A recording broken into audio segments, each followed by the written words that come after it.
The Nurburgring is basically the whole history of motorsports on one single road. I mean, it was built in the 20s in the Eiffel Mountains.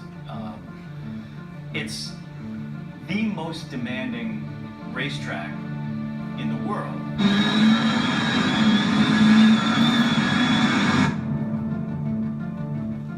It's 22 kilometers, 144 corners.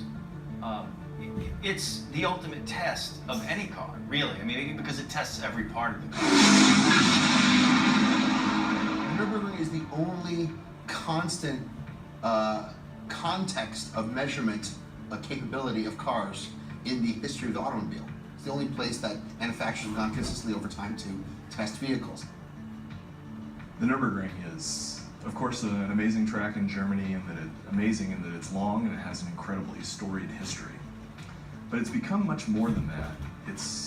It almost has become the soul of the auto enthusiast. It is one of the last tracks that's truly dangerous, that we still see commonly used. The curbs are really high, and you have to know which curbs you can hit and which you can't. It's going to unsettle the car very quickly. The tarmac is rougher in some sections than the others, so you want to have a suspension that is loose enough to take that, but stiff enough to keep the body, really level. There's sections of the track where you might have rain, and another section where it's sunny and warm. All of these things come together to make a single lap of the Nurburgring almost a race in and of itself. Some of it's video games, some of it is a self-fulfilling prophecy where certain manufacturers had success there and were touting the number, and then more wood, and it became the benchmark. They say Nurburgring tested, and you see the cars being tested there because there are people with video cameras just sort of hanging around the track on industry days. But what's happening now is that, people really, really want to know which of the hypercars is fastest. We have 4 cars that are all competing with each other, with the LaFerrari, the P1, the 918, and now the 1-to-1.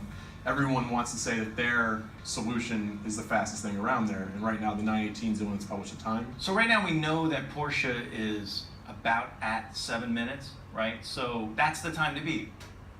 No hypercar maker wants to be slower than 7 minutes at this point. McLaren's out there now, and they haven't given a lap time yet, and everybody in the world is waiting for McLaren to say whether or not they beat Porsche. I mean, it's really created so much drama in the car world.